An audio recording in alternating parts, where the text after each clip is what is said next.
6/26 fresher party. अब आगे। आज कॉलेज की छुट्टी थी जिसका कारण था शाम को होने वाली फ्रेशर पार्टी जो कि कॉलेज में ही रखी गई थी। वैसे तो सीनियर ने कोशिश की थी कि पार्टी बाहर कर पाए लेकिन प्रिंसिपल ने इसकी परमिशन बिल्कुल नहीं है। शाम को कॉलेज जाना था इसलिए आर्यन और मोक्ष इस वक्त आर्यन के घर में मौजूद शाम को उन्हें क्या पहनना है इस बारे में डिसाइड कर रहे थे। दोनों ने पूरे कमरे में कपड़े फैला दिए थे तब भी उन्हें कुछ समझ नहीं आ रहा था।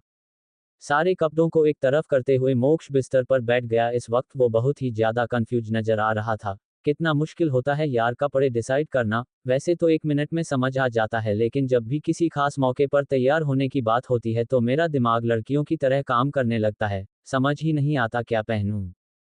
मैंने तो डिसाइड कर लिया है कि मैं क्या पहनने वाला हूं। कहते हुए आर्यन ने अपने रात को पहनने के कपड़े उसे दिखाएं तो मोक्ष की आंखें चमक उठी। वाओ तुम सच में बहुत हैंडसम लगने वाले हो। सारी लड़कियां तुम पर फ्लैट हो जाएंगी। मेरी मदद करो ना। जिनको फ्लैट करने का इरादा है बस वह फ्लैट हो जाए बाकी सब ठीक है। चलो तुम्हारे लिए भी डिसाइड करते हैं। कहते हुए वह मोक्ष के लिए कपड़े सेलेक्ट करने लगा। मोक्ष ने कुछ सोचते हुए कहा आर्यन विरुद्ध भाई भी तो आएंगे ना आज रात की पार्टी में। वो कॉलेज के ट्रस्टी है तो उन्हें तो इनवाइट किया ही होगा प्रिंसिपल ने। हम इनविटेशन तो मिला होगा भाई को लेकिन पता नहीं वह आने वाले हैं या नहीं। आर्यन ने बिना उसकी तरफ देखे कहा। इसका मतलब अगर विरुद्ध भाई आज पार्टी में आते हैं तो पहली बार मिलेंगे ना प्रोफेसर देवांश से। मोक्ष की यह बात सुनकर आर्यन के हाथ रुक गए। वह तो बिल्कुल भूल ही चुका था इस बारे में कि अगर आज विरुद्ध उसके कॉलेज आता है तो ये पहली मुलाकात होगी उसके भाई और प्रोफेसर की। मोक्ष के कपड़ों को छोड़कर उसने एकदम से अपना फोन ढूंढा और उसे लेकर जल्दी से बालकनी में चला गया। मोक्ष का मुंह खुल गया। उसने हाथ पैर पटकते हुए कहा आर्यन पहले आकर मेरी मदद करो। लेकिन वह बस चिल्लाता रह गया और आर्यन वहां से चला भी गया। इधर पुलिस ब्यूरो के एक कमरे में लक्ष्य एक चेयर पर बैठा हुआ था। उसके ठीक सामने एक टेबल थी और टेबल के दूसरी तरफ वो चरण बैठा हुआ था। लक्ष्य के पीछे ही करिश्मा और राज भी खड़े हुए थे। लक्ष्य ने चरण से कहा तुम्हारे खिलाफ सारे सबूत है हमारे पास इसलिए तुम्हारा जेल जाना तो तय है। इसलिए सच सच बताओ किसके लिए काम करते हो तुम। कहकर वह उसके जवाब का इंतजार करने लगा लेकिन चरण ने कोई जवाब नहीं दिया। लक्ष्य ने हाथों की मुट्ठियां बांध की। कभी कभी उसके अंदर सब्र की कमी हो जाया करती थी। वैसे भी उनके पास समय बहुत कम था और यह आदमी उनका समझ जाया कर रहा था। लक्ष्य ने किसी तरह खुद के गुस्से को कंट्रोल करते हुए कहा यह मत सोचना कि तुम बच जाओगे। कोर्ट में एक बहुत लंबी सजा मिलेगी तुम्हें शायद जिंदगी भर जेल में सड़ोगे।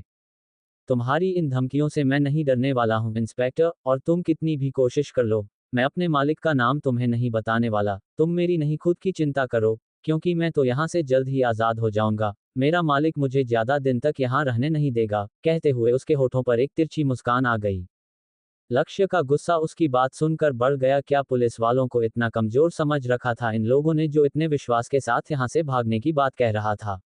लक्ष्य एकदम से अपनी जगह से खड़ा हो गया। यह मत सोचना हम तुम्हारे साथ कुछ कर नहीं सकते। तुम्हारे मुंह से सच तो हम उगलवा के रहेंगे। बोलकर उसने राज को कुछ इशारा किया और फिर उस कमरे से बाहर निकल गया। उसके पीछे ही करिश्मा भी चली आई। अपने केबिन में बैठा हुआ था विरुद्ध और उसके सामने ही डेविड खड़ा हुआ था। इस वक्त विरुद्ध के चेहरे पर मौत सी ठंडी शांति थी। डेविड ने कहा बहुत ही खास आदमी है चरण। अन्ना का कल रात ही उसके गोदाम पर पुलिस वालों ने हमला करके उसे पकड़ लिया है। अगर उन्होंने चरण का मुंह खुलवा दिया तो पुलिस वाले अन्ना तक पहुंच जाएंगे और उसके बाद उन्हें हम तक पहुंचने में ज्यादा वक्त नहीं लगेगा। अन्ना चाहता है हम चरण को छुड़वाने में मदद करें। आप क्या कहते हैं बॉस हमें क्या करना चाहिए। वह जैसे ही बोलकर चुप हुआ केबिन में पूरी तरीके से शांति कर गई। इतनी कि अगर सुई भी गिरे तो उसकी भी आवाज साफ सुनाई दे। तभी उसे शांति को तोड़ते हुए वहां पर फोन की रिंग गूंज उठी। टेबल पर ही विरुद्ध का फोन रखा हुआ था जिस पर आर्यन की कॉल आ रही थी। विरुद्ध ने फोन को हाथ में उठाया और 2-3 गहरी सांस लेकर खुद के गुस्से को शांत किया। उसने कॉल उठाकर फोन कान से लगा लिया। हम बोलो क्या बात है भाई आप आ जा रहे हो शाम को पार्टी में। प्रिंसिपल ने आपको इन्विटेशन दिया होगा आज की फ्रेशर पार्टी का। दूसरी तरफ से आर्यन की आवाज आई जिस पर विरुद्ध ने शांति से जवाब दिया शायद मैं नहीं आ पाऊंगा मुझे एक बहुत जरूरी काम है। ओ क्या आप ट्राई नहीं कर सकते हैं। एक्चुअली मैं आपको अपने प्रोफेसर से मिलवाना चाहता हूं। आर्यन की इस बात पर विरुद्ध ने कहा फिर कभी मैं तुम्हारे प्रोफेसर से मिलूंगा। फिलहाल तुम जाकर अपने प्रोफेसर के साथ एंजॉय करना। मैं डेविड को भेज दूंगा वो तुम दोनों को लेकर कॉलेज चला जाएगा। उद्धरण चिन्ह क्या उस रोबोट को अपने साथ लेकर जाना जरूरी है। उसे देखते ही नामातम वाली फीलिंग आती है मुझे। आर्यन ने मुंह बनाते हैं कहा तो उसकी बात तुम। विरुद्ध के चेहरे पर टेंशन में भी छोटी सी मुस्कान आ गई। मैं उसे भेज दूंगा। इतना बोल उसने अपना फैसला सुना दिया और फिर कॉल कट कर दिया। शाम का वक्त था जब कॉलेज गेट पर बच्चों की एंट्री शुरू हो चुकी थी। हर कोई बहुत ही अच्छे से रेडी होकर आज इस फ्रेशर पार्टी में आया हुआ था। हर कोई एक से बढ़कर एक लग रहा था और लड़कियों के तो कहने ही क्या, सिंपल से सिंपल लड़की भी आज अप्सरा लग रही थी। लेकिन उन्हें इंतजार था तो कॉलेज के प्रिंस चार्मिंग का। तभी एक गाड़ी आकर कॉलेज के अंदर रुकी। सभी ने उसकी तरफ देखा तो उन्हें पहचान में जरा भी देर ना लगी कि गाड़ी के अंदर कौन होगा। और उनके अंदाज में के मुताबिक कार का दरवाजा खोलकर सबसे पहले डेविड बाहर आया और उसके बाद पीछे का दरवाजा खोलकर आर्यन उतरकर बाहर आया। उसे देखते ही सब उसे देखते रह गए। लड़कियों का तो दिल उछल उछल कर बाहर आने को तैयार था। ब्लैक जीन्स, वाइट शर्ट और उसके ऊपर से ब्लैक जैकेट, सच में इस वक्त वह एकदम कातिलाना लग रहा था। दूसरी तरफ से मोक्ष बाहर आया तो आज वह भी कुछ काम नहीं लग रहा था। ब्लैक जीन्स के ऊपर स्काई ब्लू कलर की हुंडी में वह बहुत ही ज्यादा क्यूट लग रहा था। दोनों लड़के एक नज़र एक दूसरे को देखकर पार्टी हॉल की तरफ बढ़ गए। उन्हें देखने वालों की नज़रें उनके ऊपर ना रुके, ऐसा हो ही नहीं रहा था। जब वह पार्टी हॉल के अंदर आए तो वहां सुंदर सी डेकोरेशन हो रखी थी। आर्यन की नज़रें तो आते ही अपनी प्रोफेसर को ढूंढने के लिए इधर उधर घूमने लगी। सारे बच्चे पार्टी हॉल में जमा हो रहे थे और प्रिंसिपल भी वहां आ चुके थे। प्रोफेसर रीना भी वही मौजूद थी, जिन्होंने आज बहुत ही खूबसूरत सी साड़ी पहने हुए थी। कॉलेज के कई लड़कों की नज़र उनके ऊपर थी, लेकिन आर्यन को जिसका इंतजार था वह अभी तक नहीं आया था। वह अभी भी इधर उधर अभी प्रोफेसर को ढूंढ रहा था कि तभी उसकी आंखों में चमक आ गई। एक तरफ से देवांश चला आ रहा था। आर्यन ने जब उसे देखा तो बस देखता ही रह गया। देवांश की नज़र उस पर गई तो वो भी उसकी ही तरफ देखता रह गया। दोनों की नज़र आपस में उलझी और वही उलझ कर रह गई। आगे क्या होगा जानने के लिए पढ़ते रहिए हमारी यह कहानी। और आज का एपिसोड आप सभी को कैसा लगा कमेंट करके हमें जरूर बताइएगा और साथ ही एपिसोड को लाइक और शेयर भी जरूर करें। सब्सक्राइब भी। 27 नशे में आर्यन। अब आगे। शाम का वक्त था जब फ्रेशर पार्टी के लिए सभी कॉलेज में ही जमा हो चुके थे। पार्टी हॉल में खड़े आर्यन की नज़रें अपने प्रोफेसर को ढूंढ रही थी, जो उसे कहीं भी नजर नहीं आ रहे थे। तभी प्रोफेसर देवांश वहां आया। आर्यन ने उनकी तरफ देखा तो उसकी नज़रें वहीं थम गई। ब्लैक पैंट, ब्लैक शर्ट और उसके ऊपर ग्रे कलर का ब्लेजर। इस वक्त वह बहुत ही ज्यादा हैंडसम लग रहे थे। उनके आने पर सभी की नजरें उनकी तरफ करें। कुछ लड़कियों का ग्रुप आपस में खड़ा हुआ था। उनमें से एक ने कहा, वाओ यार, प्रोफेसर देवांश कितने ज्यादा हैंडसम लग रहे हैं। ठीक कहा, आर्यन के बारे यही है पूरे कॉलेज के क्रश, काश ये मेरे बॉयफ्रेंड होते। दूसरी लड़की ने दिल पर हाथ रख देवांश को देखते हुए कहा। ऐसी ही बहुत सी बातें हो रही थी, लेकिन आर्यन का दिमाग तो पूरी तरीके से देवांश के ऊपर लगा हुआ था, वरना अब तक तो वह जल भुन कर राख हो जाता किसी और के मुंह से अपनी प्रोफेसर के लिए ऐसी बातें सुनकर। देवांश ने अपनी नज़रें उसके ऊपर से हटाई और जहां पर बाकी प्रोफेसर खड़े हुए थे वहीं जाकर खड़ा हो गया। रीना उसे देखकर उसके पास आकर खड़ी हो गई, जो देखकर आर्यन की भुएं सिकुड़ गई। सबसे पहले प्रिंसिपल ने सारे नए बच्चों का वेलकम किया और फिर एक स्पीच देने के बाद सभी बच्चों को एंजॉय करने का बोलकर वह खुद वहां से चले गए। वैसे भी बच्चों के बीच उनका क्या काम, लेकिन जाते हुए उन्होंने प्रोफेसर को बच्चों का खास ख्याल रखने का कह दिया ताकि वह कोई भी गड़बड़ ना करें। प्रिंसिपल के जाते ही पार्टी जोरों शोरों से शुरू हो गई। वैसे तो वहां ड्रिंक्स अलाउड नहीं थी, लेकिन आप बच्चे मानते कहाँ है। कुछ लड़कों ने जूस की है बोतल में ड्रिंक्स मिला रखी थी, जिन्हें पीते हुए वह सभी गाने की धुन पर झूम रहे थे। उनमें से एक लड़का आर्यन और मोक्ष के पास आया, जो कि वहीं पर एक टेबल पर बैठे हुए थे। मोक्ष तो आराम से अपना जूस पी रहा था और आसपास देखते हुए म्यूजिक को एंजॉय कर रहा था। उस लड़के ने आर्यन के पास आकर कहा, अरे यार, क्या तुम दोनों यहाँ बैठे हुए हो? आओ चलो, असली इंतजाम तो वहाँ है। उसके कहते ही मोक्ष उसे सवालिया नजरों से देखने लगा, लेकिन आर्यन उसकी बात समझ चुका था। उसने खड़े होते हुए मोक्ष से कहा, तुम यहीं बैठे रहना, मैं अभी आया, इसे जरा कुछ समझ कर आता हूँ। उसने कहा और उसे लड़के को पकड़कर कुछ दूरी पर ले गया। मोक्ष उनकी तरफ कुछ देर तक देख कर रहा और फिर उसने कंधे झटक दिए। वही आर्यन उसे लड़के के साथ कुछ दूरी पर आकर बोला, दिमाग नहीं है तुम्हारे अंदर? बच्चों के सामने क्या बोले जा रहा था? वह इन सब चीजों से बहुत दूर है और उसे पता चल गया ना तो किसी आदर्शवादी की तरह जाकर प्रोफेसर को बता देगा। आई एम रियली सॉरी यार, बच गए, ये ले, तू तो पी ही सकता है। कहते हुए उसने एक गिलास आर्यन की तरफ बढ़ा दिया। आर्यन ने उसकी तरफ देखा और फिर एक तिरछी मुस्कान के साथ उसके हाथ से गिलास ले लिया। इधर देवांश एक कोने में जूस का ग्लास लिए हुए खड़ा चारों तरफ नजर रखे हुए था कि कहीं कोई गड़बड़ ना हो। एक प्रोफेसर होने के नाते इसकी जिम्मेदारी बनती थी अपने स्टूडेंट के ऊपर नजर रखना। तभी रीना उसके पास आए और मुस्कुराते हुए बोली, आज आप बहुत ही ज्यादा हैंडसम लग रहे हैं देवांश। उसकी आवाज पर देवांश ने उसकी तरफ देखा और बस हल्के से मुस्कुरा दिया। रीना ने डांस फ्लो की तरफ देखते हुए कहा, चलिए ना हम भी चलकर डांस करते हैं। उसकी बात सुनकर देवांश ने झिझकते हुए कहा, बच्चों की पार्टी के उन्हें एंजॉय करने देते हैं, हम तो वैसे भी यहाँ सिर्फ उनका ध्यान रखने के लिए है।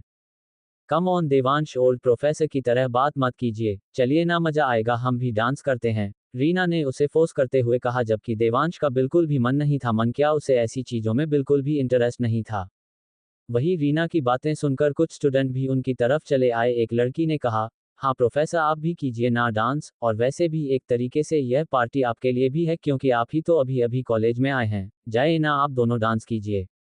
अरे नहीं, तुम लोग जाकर एंजॉय करो, हम ऐसे ही ठीक है। देवांश ने टालना चाहा, लेकिन वह सभी रिक्वेस्ट करने लगे। रीना ने कहा, अब मान भी जाए ना देवांश, देखिए सब कितनी रिक्वेस्ट कर रहे हैं, सिर्फ एक डांस की ही तो बात है, प्लीज। उसके बोलने पर सभी प्लीज करने लगे, तो अब देवांश चाहकर भी मन नहीं कर पाया।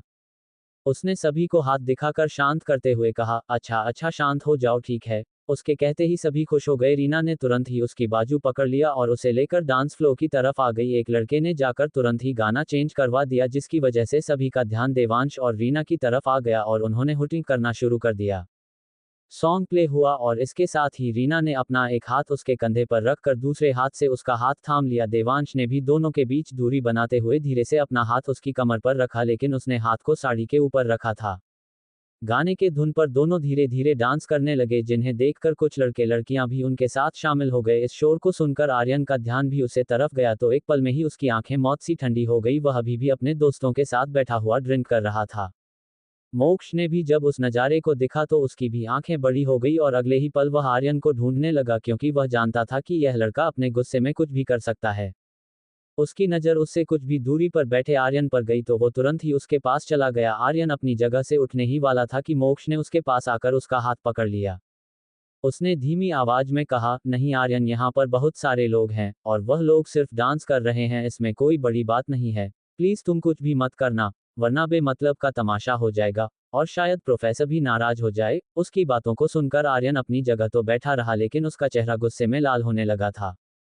उसने हाथ में पकड़ी ड्रिंक को एक झटके में पीकर ग्लास टेबल पर रख दिया। एक और, उसने जैसे ही कहा, उसके साथ बैठे हुए लड़के ने जूस में मिलाया हुआ ड्रिंक उसके खाली गिलास में भर दिया। मोक्ष ने उन सभी की तरफ देखा और उसकी आंखें बड़ी हो गई। तुम लोग यहाँ पर ड्रिंक कर रहे हो, तुम लोगों को दिमाग खराब है? अगर किसी प्रोफेसर को पता चल गया तो जाते हो, क्या होगा? प्लीज यार मोक्ष, किसी को बताना, मतलब देख तो जूनियर है हमारा, अपने सीनियर को नहीं फंसाएगा ना, और देख तेरा बेस्ट फ्रेंड आर्यन भी है, तो प्लीज किसी को कुछ मत बताना, उनमें से एक लड़के ने रिक्वेस्ट करते हुए कहा। मोक्ष ने अपना सिर पकड़ लिया, मैं नहीं बताऊंगा, लेकिन ये गलत है और तुम लोग जूस में मिलाकर ड्रिंक कर रहे हो। अगर किसी ने गलती से उसे पी लिया तो देखो, मैं प्रोफेसर को नहीं बताऊंगा, लेकिन ये सब कुछ यहाँ से लेकर जाओ, उसने वार्निंग भरे लहजे में कहा। तो सभी का चेहरा एकदम से उतर गया। कोई कहीं नहीं जाएगा और किसी को कुछ भी पता नहीं चलेगा, आर्यन ने जैसे ही कहा सभी के चेहरे पर चमक आ गई और मोक्ष उसे हैरानी से देखने लगा, जिसकी नजरें अभी भी सामने डांस फ्लोर पर डांस कर रहे देवांश और रीना पर बनी हुई थी, और उसकी आवाज से अंदाजा लगाया जा सकता था कि नशे का असर उसे पर होने लगा था। तो क्या लगता है आप सभी को, अपने गुस्से में अब क्या करेगा आर्यन? और क्या होगा जब देवांश को पता चलेगा ड्रिंक के बारे में? आगे क्या होगा जानने के लिए पढ़ते रहिए हमारी यह कहानी। और आज का एपिसोड आप सभी को कैसा लगा, कमेंट करके हमें जरूर बताइएगा, और साथ ही एपिसोड को लाइक और शेयर भी जरूर करें। सब्सक्राइब, कमेंट, लाइक करो। Folded hands. Chapter 28, professor can I किस यू। अब आगे। रात का वक्त था जब फ्रेशर पार्टी में देवांश के साथ रीना को डांस करता हुआ देखकर आर्यन गुस्से में ड्रिंक किए जा रहा था। उसके पास खड़ा हुआ मोक्ष उसे परेशानी में देखे जा रहा था और उसे रोकने की कोशिश कर रहा था, लेकिन आर्यन था जो कि उसकी सुन ही नहीं रहा था। तभी रूप उनके पास चला आया। मोक्ष के पास आकर उसने कहा, वाओ, तुम तो आज बहुत ही ज्यादा क्यूट लग रहे हो। उसकी आवाज सुनकर मोक्ष ने उसकी तरफ देखा और हल्की मुस्कान के साथ कहा, तुम भी बहुत ज्यादा अच्छे लग रहे हो, लेकिन तुम इतनी देर से क्यों आए हो? पार्टी शुरू हुई तो काफी टाइम हो गया।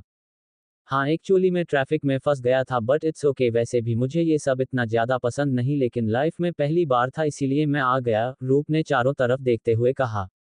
उसे सच में ऐसा माहौल बिल्कुल भी पसंद नहीं था। एक अंडरकवर ऑफिसर होने के नाते वह ऐसी लाइफस्टाइल से बहुत ही ज्यादा दूर था। हाँ, अभी उसकी उम्र इतनी ज्यादा नहीं थी, लेकिन फिर भी समझदारी और जिम्मेदारी उसे बहुत बड़ा बना चुकी थी।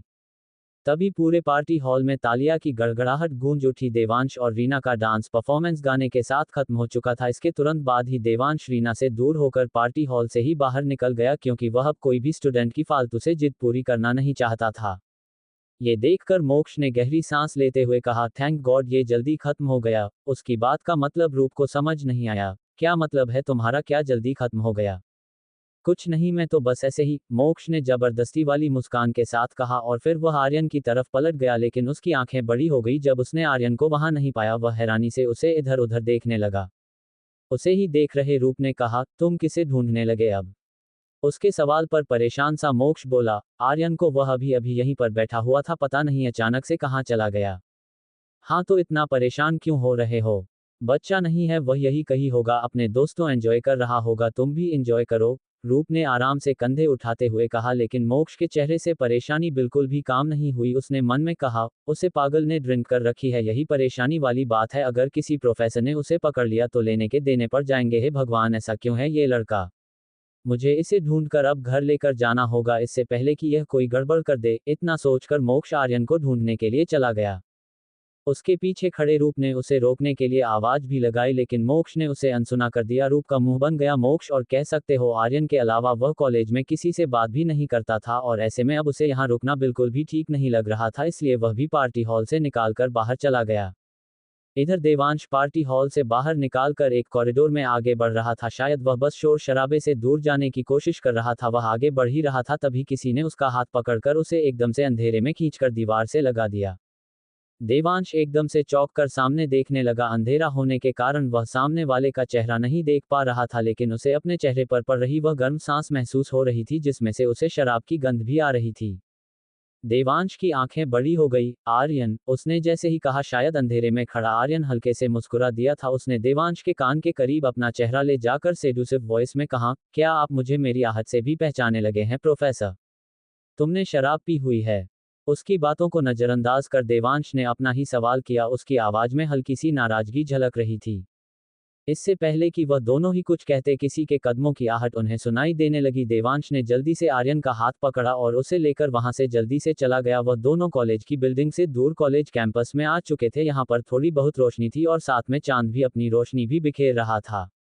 अब वह दोनों एक दूसरे का चेहरा देख पा रहे थे। देवांश ने इधर उधर देखते हुए कंफर्म किया कि वहां पर कोई है तो नहीं, और जब उसे कोई भी नजर नहीं आया तो उसने अपनी नजरें आर्यन की तरफ कर ली, जिसका ध्यान पूरी तरीके से देवांश के ऊपर था और वह नशीली आंखों से उसकी ही तरफ देखे जा रहा था। देवांश ने उसके हाथ छोड़ नाराजगी से कहा, शराब लेकर आए हो तुम लोग पार्टी में? कौन कौन है तुम्हारे साथ, बताओ जल्दी। कल सुबह ही मैं प्रिंसिपल से कंप्लेंट करूंगा इसके लिए, ताकि तुम्हें एक अच्छी पनिशमेंट मिले जिसकी तुम्हें बहुत ज्यादा जरूरत है। देवांश उसे डांटना लगा और इतने में आर्यन ने दोनों हाथों से उसकी कमर को पकड़कर अपने पास खींच लिया और उसे घुमाकर पास ही मौजूद एक पेड़ से लगा दिया।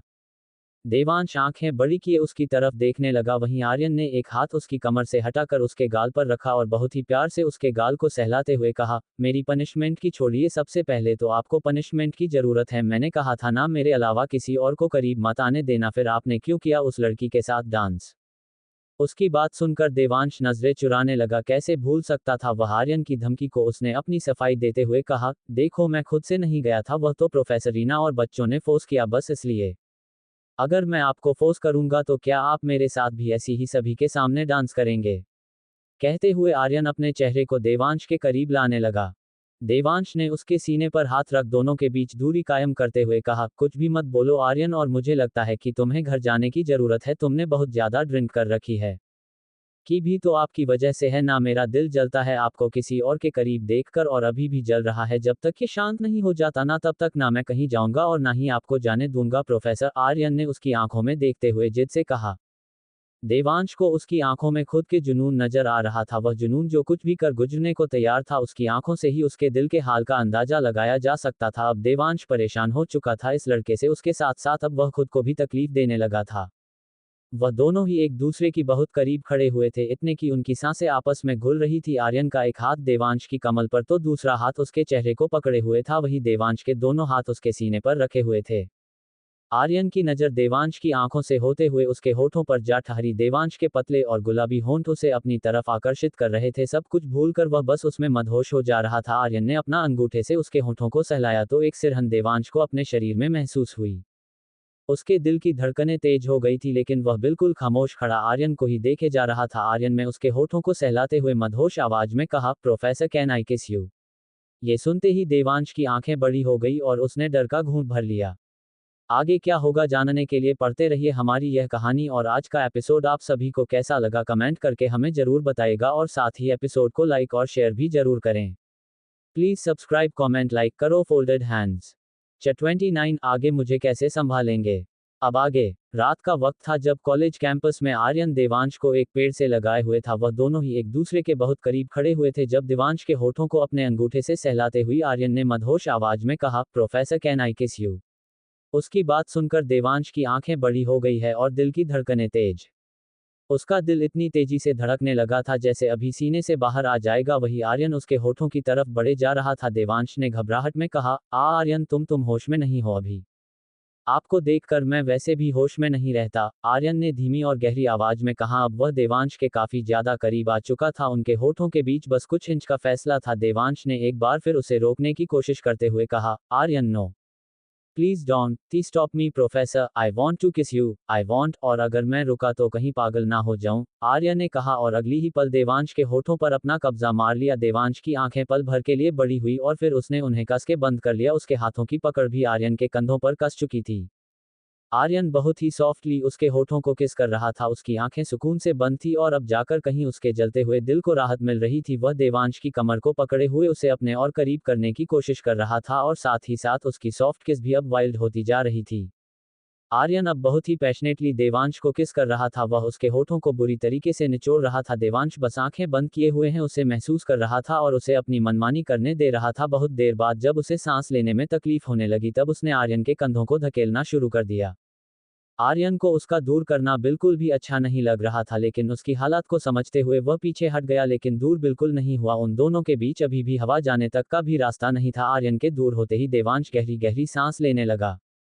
आर्यन भी उसके चेहरे को जुनून से देखते हुए गहरी सांस ले रहा था, लेकिन उसके होठों पर एक जीत भरी मुस्कान थी जो इस बात का प्रमाण थी कि उसने आज अपने प्रोफेसर पर अपनी मोहर लगा दी थी, जिसके साथ उसका पागलपन अपने प्रोफेसर के लिए और भी ज्यादा बढ़ चुका था। देवांश ने अपना सिर उसके कंधे पर रख दिया। वह अभी भी अपनी सांसों को संतुलित करने की कोशिश कर रहा था और उसे ऐसा लग रहा था जैसे किसी ने उसके शरीर से सारी शक्ति को खींच लिया हो। आर्यन ने उसके सिर पर हाथ फिरते हुए कहा, आप इतने में ही थक गए प्रोफेसर, फिर आप आगे मुझे कैसे संभालेंगे।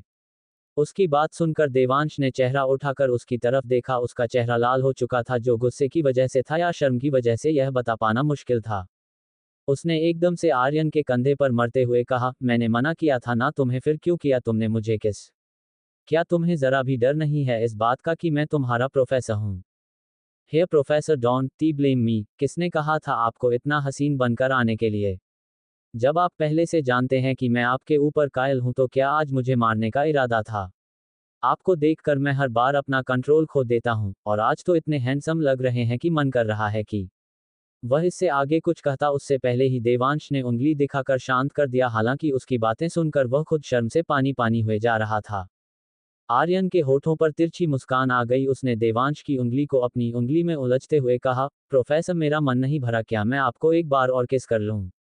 उसके कहते ही देवांश में उसे आंखें दिखाई। आर्यन तुम सच में बहुत बेशर्म हो। और आप हद से ज्यादा शर्मीले। अच्छा ठीक है मैं नहीं कर रहा किस, लेकिन अब भूलना मत मैं आपको किस कर चुका हूं, इसलिए अब आप पूरी तरीके से मेरे हो चुके हैं। दोबारा किसी के करीब मत जाना वरना पनिशमेंट इससे भी ज्यादा हो सकती है। आप समझ रहे हो ना। उसकी बात सुनकर देवांश ने गर्दन झुकाकर सहमति में सिर हिला दिया। कोई भरोसा नहीं था इस लड़के का, ये कुछ भी कर सकता था। इधर कैंपस की दूसरी तरफ रूप खड़ा फोन पर तुषार से बात कर रहा था। आप चिंता मत करो, मैं आराम से घर पहुंचकर आपको कॉल कर दूंगा और कुछ ही देर में मैं घर के लिए निकल भी जाऊंगा। ओके ठीक है, कहकर उसने कॉल कट कर दिया और वहीं खड़ा होकर आसमान की तरफ देखने लगा। यूं तो उसकी जिंदगी में कोई था नहीं, लेकिन उसके टीम मेंबर किसी फैमिली से काम नहीं थी। उसके लिए हर किसी को उसकी चिंता थी और हर कोई उसे अपने छोटे भाई की तरह प्यार भी करता था। रूप को एक फैमिली मिली थी इन लोगों के रूप में, जिन्हें पाकर वह खुद को लकी समझता था। वह खड़ा मुस्कुराता हुआ सबके बारे में सोचता रहा। तभी उसे अपने पीछे किसी के होने का एहसास हुआ। उसकी आंखें पीछे घूमी और उसके बाद वो भी एकदम से पीछे पलट गया, लेकिन एकदम से ही वह लड़खड़ाकर गिरने लगा तो सामने खड़े डेविड ने उसकी कमर को पकड़कर उसे अपने पास खींच लिया। रूप सीधा जाकर उसके सीने से टकरा गया, जिससे उसकी आंखें बंद हो गई। आगे क्या होगा जानने के लिए पढ़ते रहिए हमारी यह कहानी। और आज का एपिसोड आप सभी को कैसा लगा कमेंट करके हमें जरूर बताइएगा, और साथ ही एपिसोड को लाइक और शेयर भी जरूर करें। प्लीज सब्सक्राइब कमेंट लाइक करो फोल्डेड हैंड्स। 19 सरप्राइज। अब आगे। ईवा और रूही की आंखों में नींद नहीं थी। वो आज का मॉल में हुए इंसिडेंट के बारे में सोचती है और आज जो भी हुआ था उनकी आंखों में एक फिल्म की तरह घूमने लगता है। ईवू अगर आज हम दोनों वहां नहीं होती तो क्या होता। रूही बोलती है। इवाहून, कुछ नहीं होता। अब तो सब सही हो गया। सबसे बड़ी बात ये किसी को भी कोई चोट या एक भी खरोंच नहीं आई। हाँ सही कहा तुमने, किसी को भी चोट और खरोंच नहीं आई। जहां हम हो वहां कुछ हो ही नहीं सकता। रूही मुस्करा कहती हैं। रूही उसकी तरफ देखकर, ईवू तुम क्या सोच रही हो? मैं सोच रही हूँ अपने क्लास टीचर विक्रम सर के बारे में। वो विक्रम सर ही थे ना, उस भीड़ में? हाँ, शायद वो विक्रम सर ही थे, मैं ये बात पूरे कॉन्फिडेंस से कह सकती हूँ। ईवू, क्या उनके साथ वो इतने सारे बॉडीगार्ड उनके ही थे? पता नहीं, शायद उनके ही हों। पर आज मॉल में वो मुझे बड़े गौर से देखने की कोशिश कर रहे थे। हालांकि उन्होंने अपने फेस पर मास्क लगाया हुआ था। उनके चेहरे के एक्सप्रेशन नजर नहीं आ रहे थे। उनकी सिर्फ आंखों से पता चल रहा था, जैसे मुझ में किसी को ढूंढ रहे हो। ईवा कहती हैं। हाँ शायद तुम सही कह रही हो। ऐसे न बातें करते हुए दोनों ने जाने कब सो जाती है। रूम में ही दूसरी तरफ रीमा और रैना सो रही थी, जैसे कितनी बेफिक्र हो। इधर मॉल में पुलिस अब तक तैनात थी। मॉल से पब्लिक और वहां के कर्मचारी सब जा चुके थे। अब वहां सिर्फ विक्रम, जीवेश, उसके बॉडीगार्ड और पुलिस थी। पुलिस ने अपनी छानबीन जारी रखे हुए थे। उन्हें सख्त ऑर्डर थे, जब तक सब कुछ ठीक नहीं हो जाएगा, पुलिस की यहां तैनाती लगी रहेगी। सभी अधिकारी जा चुके थे। मुख्यमंत्री जी ने पुलिस कमिश्नर को सख्त आदेश दिया गया था, ब्लैक मास्कधारियों को जल्द से जल्द ढूंढा जाए। जिन्होंने देश की इतनी बड़ी मदद करी, वो अचानक कहाँ गायब हो गए? ये बड़ी हैरत की बात थी। पलक झपकते ही सभी गायब हो गए। मॉल तो मॉल के लोग, लाइव टेलीकास्ट में देखने वाले भी हैरान थे। जितने भी यहाँ पर लोग मौजूद थे, उन्होंने भी उन लोगों को देखा था। अब वहां कोई नहीं दिख रहा। सबसे बड़ी बात, जो टेररिस्ट के लीडर से बेखौफ लड़ रही थी, और पलक झपकते ही लीडर को उसने चित कर दिया था। सबसे पहले वो ही गायब हुई थी। आखिर कौन थी वो? सभी आपने मन में सोचते हैं। पुलिस ने बहुत छानबीन की, उन्हें एक कैमरा भी मिल गया था, पर उसमें कोई रिकॉर्डिंग नहीं मिली। ऐसा लग रहा है उसमें रिकॉर्डिंग थी, पर उसे देखने से पहले ही मिटा दी गई है। जैसे कोई उसे दूर से ही उसे कैमरे को हैक करके फुटेज मिटा दी है। सभी इस बात से हैरान और परेशान थे। अब विक्रम और जीवेश भी परेशान होने लगे। उन्हें भी अब कुछ हाथ नहीं लगा। जीवेश सर, अब घर चलना चाहिए। अब हमें यहाँ कुछ नहीं मिलेगा। खून, शायद आप सही कह रहे हैं। काफी वक्त हो चुका है, हमें अब घर चलना चाहिए, विक्रम ने कहा अंडरस्को। विक्रम अपने असिस्टेंट और बॉडीगार्ड के साथ वहां से चला गया। सारंग आज होटल ना जाकर अपने घर ही रहता है। वो जानता है आज के हुए इंसिडेंट की वजह से मनीषा होटल नहीं जाएगी। क्या मुझे इस वक्त मनीषा को फोन करना चाहिए? अपने मन में सोचते हुए, हाँ मुझे फोन करना चाहिए। वो कैसी है? सारंग मनीषा को फोन लगाता है। मनीषा एक ही रिंग में फोन उठा लेती हैं। दूसरी तरफ से आवाज आई, क्या तुम ठीक हो? इधर आवाज आए, हाँ मैं ठीक हूँ। मनीषा ने जवाब दिया, मुझे मालूम है आज के हुए हादसे से तुम डरी हुई होगी। अब तुम आराम करो, कल कॉलेज में मिलते हैं। खून, मनीषा भी ज्यादा कुछ नहीं बोली। फोन लैंप टेबल पर रख दिया और अपने बिस्तर पर जाकर सो गई। रौनक भी अपने कमरे में अपने बिस्तर पर लेटकर आज के इंसिडेंट के बारे में सोचते हुए, उसके दिमाग आज की उन ब्लैक मास्कधारी की लड़ाई जो एक फिल्म की तरह से चल रही थी। किस तरह से ब्लैक मास्कधारियों ने कितनी साइलेंट तरीके के साथ आतंकवादियों को मार डाला, पलक झपकते ही आतंकियों की लाशों का ढेर लगा दिया। और वो लड़की सर से लेकर पूरी कवर थी, और वो उस टेररिस्ट के लीडर से फाइट कर रही थी। कितनी अमेजिंग फाइट थी, ऐसा लग रहा था जैसे कोई बॉलीवुड की फिल्म चल रही हो। फिर वो ईवा के लिए सोचता है, क्यों मैं उसकी तरफ अट्रैक्ट होता हूँ, जबकि वो तो सांवले रंग की है। पर कुछ भी कहो, उसके चेहरे का नक्शा बहुत सुंदर है। हाँ, अपने आंखों में एक मोटा सा चश्मा लगाकर रखती है। मैं कितना घबरा गया था जब वो वहां से गायब हो गई थी। ऐसे ही सोचते हुए पता नहीं वह कब सो जाता है, उसे भी पता नहीं चलता। विक्रम अपने अपार्टमेंट में आकर जीवेश से कहता है, जीवन कल आप एक विला खरीदने की तैयारी करो, और वो लग्जरियस के साथ हाई टेक्निक से बना हो। अब हमें एक विला खरीद लेना चाहिए। तो क्या सर, आपको आपकी मंजिल मिल गई जिसकी वजह से आपको विला खरीदना पड़ रहा है? जीवेश ने सवाल किया। अभी तो नहीं, पर हमारे दिल की धड़कन कहती हैं वो हमें अब जल्दी मिल जाएंगी। जीवेश, अब मैं इस मुंबई शहर में ही रहना चाहता हूँ, और मुझे मेरी मंजिल यहीं मिलेंगी। ठीक है सर, ऐसा ही होगा। सर, मॉल में आज के हादसे को लेकर क्या कहना चाहेंगे? सरप्राइज हूँ मैं उन ब्लैक मास्कधारियों से, जो पलक झपकते ही सभी ब्लैक मास्कधारियों ने कितनी खामोशी से आतंकियों को मौत के घाट उतार दिया। सबसे ज्यादा उस लड़की ने जो जबरदस्त फाइट की थी। उसने हर किसी को इतना सरप्राइज कर दिया जिसकी किसी को उम्मीद ही नहीं थी। किसी ने भी सपने में भी ऐसा नहीं सोचा होगा। ऐसा कुछ देखने को मिलेगा। हाँ सर, चलो सर पहले आप डिनर कर लीजिए। मैंने मेड से सभी के लिए डिनर बनाने को बोल दिया था। डिनर रेडी है, पहले आप डिनर कर लीजिए। विक्रम और जीवेश साथ में डिनर करते हैं। जीवेश ने बॉडीगार्ड के लिए भी दूसरे रूम में कह दिया था वो भी अपना डिनर कर ले। बॉडीगार्ड खाना खाते हुए आपस में बात करते हुए, हमारे विक्रम सर कितने काइंडेड है, जो सबकी परवाह करते हैं। दूसरा बॉडीगार्ड कहता है, हाँ हमारे सर बहुत काइंडली है। और मुस्कराते हुए सभी डिनर करते हैं। डिनर के बाद सभी से विक्रम कहते हैं अंडर्स को, अच्छा ठीक है रात बहुत हो चुकी है, अब तुम अपने अपार्टमेंट में जाओ और उन बॉडीगार्ड से भी कह दो वो भी जाकर आराम करें। ओके सर, इतना कहकर वो पहले बॉडीगार्ड से भी जाने को कह देता है। फिर वो भी अपने अपार्टमेंट में चला जाता है। विक्रम अपने बेड पर आकर अपने मन में सोचते हुए, उसकी आंखों में मास्क से हटा हुआ उसका खूबसूरत चेहरा और गोड कितनी खूबसूरत थी। क्या मेरी कैथी भी इतनी ही खूबसूरत होगी, जो अच्छे अच्छे को मोहित कर दे, उसे देखकर जीना ही भूल जाए। कौन हो तुम? मुझे तुम्हें ढूंढना है, तुम अब मेरे दिमाग में बस गई हो। क्या फाइटिंग स्किल थी, मैंने अपनी जिंदगी में इतनी अच्छी फाइटिंग स्किल नहीं देखी। ब्रूस ली को भी मार दे जाए। कुछ भी कहो, मैं तुम्हें ढूंढ निकालूंगा। अपने चेहरे पर मुस्कान लेकर ऐसा ही सोचते हुए न जाने किस पहर वो सो जाता है। बाकी का अगले भाग में, ईवा और रूही की आंखों में नींद नहीं थी। वो आज का मॉल में हुए इंसिडेंट के बारे में सोचती है और आज जो भी हुआ था उनकी आंखों में एक फिल्म की तरह घूमने लगता है। ईवू, अगर आज हम दोनों वहां नहीं होती तो क्या होता? रूही बोलती है। ईवा, कुछ नहीं होता। अब तो सब सही हो गया।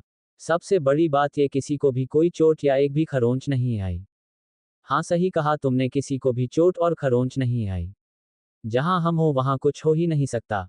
रूही मुस्करा कहती हैं। रूही उसकी तरफ देखकर, ईवू तुम क्या सोच रही हो? मैं सोच रही हूं अपने क्लास टीचर विक्रम सर के बारे में। वो विक्रम सर ही थे ना, उस भीड़ में? हाँ, शायद वो विक्रम सर ही थे, मैं ये बात पूरे कॉन्फिडेंस से कह सकती हूँ। ईवू, क्या उनके साथ वो इतने सारे बॉडीगार्ड उनके ही थे? पता नहीं, शायद उनके ही हों। पर आज मॉल में वो मुझे बड़े गौर से देखने की कोशिश कर रहे थे। हालांकि उन्होंने अपने फेस पर मास्क लगाया हुआ था। उनके चेहरे के एक्सप्रेशन नजर नहीं आ रहे थे। उनकी सिर्फ आंखों से पता चल रहा था, जैसे मुझ में किसी को ढूंढ रहे हो। ईवा कहती हैं। हाँ शायद तुम सही कह रही हो। ऐसे न बातें करते हुए दोनों ने जाने कब सो जाती है। रूम में ही दूसरी तरफ रीमा और रैना सो रही थी, जैसे कितनी बेफिक्र हो। इधर मॉल में पुलिस अब तक तैनात थी। मॉल से पब्लिक और वहां के कर्मचारी सब जा चुके थे। अब वहां सिर्फ विक्रम, जीवेश, उसके बॉडीगार्ड और पुलिस थी। पुलिस ने अपनी छानबीन जारी रखे हुए थे। उन्हें सख्त ऑर्डर थे, जब तक सब कुछ ठीक नहीं हो जाएगा पुलिस की यहां तैनाती लगी रहेगी। सभी अधिकारी जा चुके थे। मुख्यमंत्री जी ने पुलिस कमिश्नर को सख्त आदेश दिया गया था, ब्लैक मास्कधारियों को जल्द से जल्द ढूंढा जाए। जिन्होंने देश की इतनी बड़ी मदद करी, वो अचानक कहां गायब हो गए? ये बड़ी हैरत की बात थी। पलक झपकते ही सभी गायब हो गए। मॉल तो मॉल के लोग, लाइव टेलीकास्ट में देखने वाले भी हैरान थे। जितने भी यहाँ पर लोग मौजूद थे, उन्होंने भी उन लोगों को देखा था। अब वहां कोई नहीं दिख रहा। सबसे बड़ी बात, जो टेररिस्ट के लीडर से बेखौफ लड़ रही थी, और पलक झपकते ही लीडर को उसने चित कर दिया था। सबसे पहले वो ही गायब हुई थी। आखिर कौन थी वो, सभी आपने मन में सोचते हैं। पुलिस ने बहुत छानबीन की, उन्हें एक कैमरा भी मिल गया था, पर उसमें कोई रिकॉर्डिंग नहीं मिली। ऐसा लग रहा है उसमें रिकॉर्डिंग थी, पर उसे देखने से पहले ही मिटा दी गई है। जैसे कोई उसे दूर से ही उसे कैमरे को हैक करके फुटेज मिटा दी है। सभी इस बात से हैरान और परेशान थे। अब विक्रम और जीवेश भी परेशान होने लगे। उन्हें भी अब कुछ हाथ नहीं लगा। जीवेश सर, अब घर चलना चाहिए। अब हमें यहाँ कुछ नहीं मिलेगा। शायद आप सही कह रहे हैं। काफी वक्त हो चुका है, हमें अब घर चलना चाहिए, विक्रम ने कहा अंडर्स को। विक्रम अपने असिस्टेंट और बॉडीगार्ड के साथ वहां से चला गया। सारंग आज होटल ना जाकर अपने घर ही रहता है। वो जानता है आज के हुए इंसिडेंट की वजह से मनीषा होटल नहीं जाएगी। क्या मुझे इस वक्त मनीषा को फोन करना चाहिए? अपने मन में सोचते हुए, हाँ मुझे फोन करना चाहिए। वो कैसी है? सारंग मनीषा को फोन लगाता है। मनीषा एक ही रिंग में फोन उठा लेती हैं। दूसरी तरफ से आवाज आई, क्या तुम ठीक हो? इधर आवाज आए, हाँ मैं ठीक हूँ। मनीषा ने जवाब दिया, मुझे मालूम है आज के हुए हादसे से तुम डरी हुई होगी। अब तुम आराम करो, कल कॉलेज में मिलते हैं। मनीषा भी ज्यादा कुछ नहीं बोली। फोन लैंप टेबल पर रख दिया और अपने बिस्तर पर जाकर सो गई। रौनक भी अपने कमरे में अपने बिस्तर पर लेटकर आज के इंसिडेंट के बारे में सोचते हुए, उसके दिमाग आज की उन ब्लैक मास्कधारी की लड़ाई जो एक फिल्म की तरह से चल रही थी। किस तरह से ब्लैक मास्कधारियों ने कितनी साइलेंट तरीके के साथ आतंकवादियों को मार डाला, पलक झपकते ही आतंकियों की लाशों का ढेर लगा दिया। और वो लड़की सर से लेकर पूरी कवर थी। और वो उस टेररिस्ट के लीडर से फाइट कर रही थी। कितनी अमेजिंग फाइट थी, ऐसा लग रहा था जैसे कोई बॉलीवुड की फिल्म चल रही हो। फिर वो ईवा के लिए सोचता है, क्यों मैं उसकी तरफ अट्रैक्ट होता हूँ, जबकि वो तो सांवले रंग की है। पर कुछ भी कहो, उसके चेहरे का नक्शा बहुत सुंदर है। हाँ, अपने आंखों में एक मोटा सा चश्मा लगाकर रखती है। मैं कितना घबरा गया था जब वो वहां से गायब हो गई थी। ऐसे ही सोचते हुए पता नहीं वह कब सो जाता है, उसे भी पता नहीं चलता। विक्रम अपने अपार्टमेंट में आकर जीवेश से कहता है, जीवन कल आप एक विला खरीदने की तैयारी करो। और वो लग्जरियस के साथ हाई टेक्निक से बना हो। अब हमें एक विला खरीद लेना चाहिए। तो क्या सर, आपको आपकी मंजिल मिल गई, जिसकी वजह से आपको विला खरीदना पड़ रहा है? जीवेश ने सवाल किया। अभी तो नहीं, पर हमारे दिल की धड़कन कहती हैं वो हमें अब जल्दी मिल जाएंगी। जीवेश, अब मैं इस मुंबई शहर में ही रहना चाहता हूँ। और मुझे मेरी मंजिल यहीं मिलेंगी। ठीक है सर, ऐसा ही होगा। सर, मॉल में आज के हादसे को लेकर क्या कहना चाहेंगे? सरप्राइज हूँ मैं उन ब्लैक मास्कधारियों से, जो पलक झपकते ही सभी ब्लैक मास्कधारियों ने कितनी खामोशी से आतंकियों को मौत के घाट उतार दिया। सबसे ज्यादा उस लड़की ने जो जबरदस्त फाइट की थी। उसने हर किसी को इतना सरप्राइज कर दिया जिसकी किसी को उम्मीद ही नहीं थी। किसी ने भी सपने में भी ऐसा नहीं सोचा होगा ऐसा कुछ देखने को मिलेगा। हाँ सर, चलो सर, पहले आप डिनर कर लीजिए।